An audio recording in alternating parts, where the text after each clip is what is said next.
Alicia Erian is a writer born to a Polish mother and an Egyptian father. Her critically acclaimed novel, Towelhead, is a semi-autobiographical coming-of-age story. Alicia candidly admits that one of her strengths as a writer is that she's never afraid to embarrass herself for a good story. I was a very poor student most of my life. And in fact, it seems to be because I had a heavy-duty case of undiagnosed ADD. So I was diagnosed in adulthood, and now I take drugs, and my life is different and better. And I can say that on camera because it's in my book, so everyone's going to know anyway.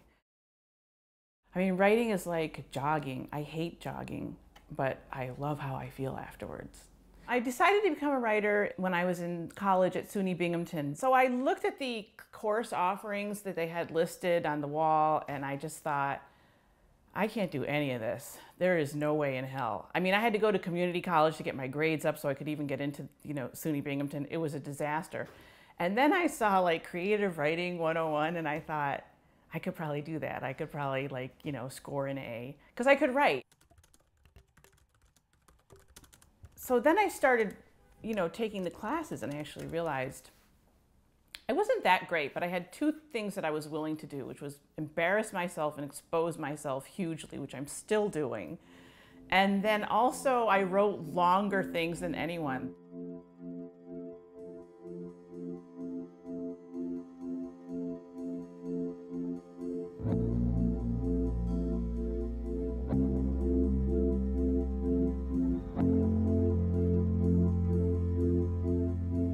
When I was in 7th grade, I think it was, my mother, or the summer before 7th grade, my mother sent my brother and me to live with our father, who was Egyptian, in Houston, where he was working. My parents were obviously divorced. And it really, we were there for about 7 months. It did not go well.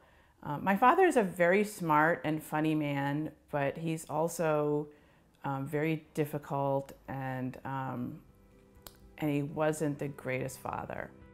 Daddy met me at the airport in Houston. He was tall and clean-shaven and combed his wavy, thinning hair to one side. Ever since my mother had ground up his glasses, he'd started wearing contacts. He shook my hand, which he'd never done before. I said, "Aren't you going to hug me?" And he said, "This is how we do it in my country." Then he started walking really fast through the airport, so I could barely keep up. So Jazeera goes to live with her dad, and she's very, very lonely, and she's very desperate to be loved. She has two very self-centered parents, and her father is also abusive and frightening at times, even though he's at other times sort of can be warm. He was sitting in his chair with his TV tray in front of him. He had cooked a couple of steaks for us in the broiler and made a salad. My plate was covered with little clumps of gray gristle I couldn't chew into small enough pieces, but there was no gristle on Daddy's plate. I couldn't tell if he was a better chewer than I was, or if he'd had a better piece of steak.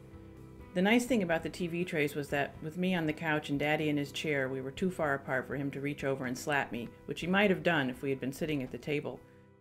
I always thought of my father as weird and different because I didn't like him, because he frightened me. I think that if I had liked him, if he had been not abusive, not frightening, I don't know that I would have thought it's horrible to be half Egyptian, which was, I think, basically what I always thought. And then I met the rest of the people in the family, and I was like, wait a minute, I like these people. They're really cool. They're really fun, my uncle in particular. And then he had this conversation with me one time when he was visiting my father. And he said to me, oh boy, I don't want to get weepy. He said, your father made a big mistake with you and your brother. And that was the first time that anybody had ever,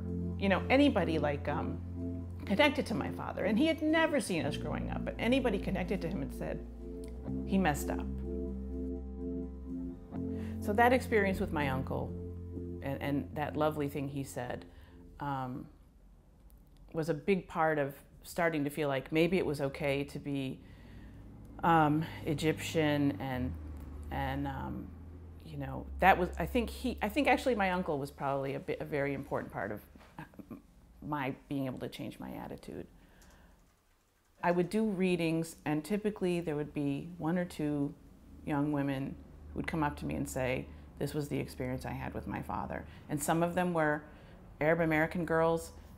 A colleague of mine at Wellesley who's Korean said, this is my father. Indian women said, this is my father.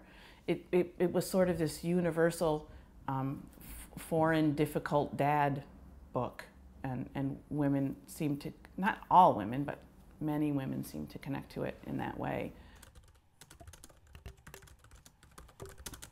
Memoir is narrative and analysis.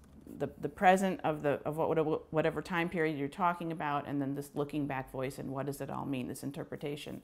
The memoir is a book about how I got married when I was 27 to a very nice man who was 4 years younger than me.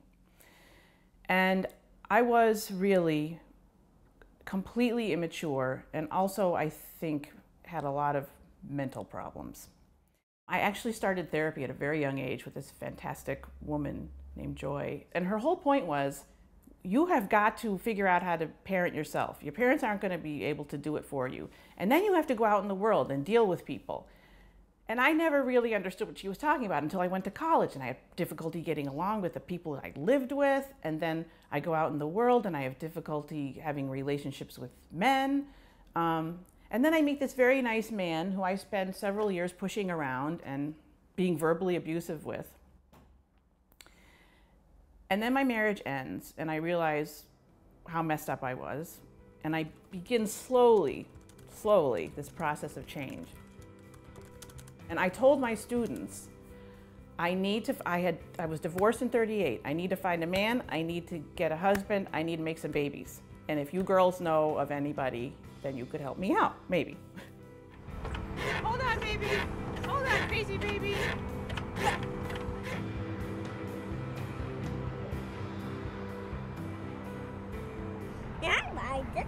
And so I did, bizarrely. You know, I told these girls in my class, in my creative writing class, they needed to find me a husband so I could make some babies. And by golly, they did. That's a Wellesley girl for you. You give them an assignment and they will complete it. That's a very good joke. I haven't made that joke yet.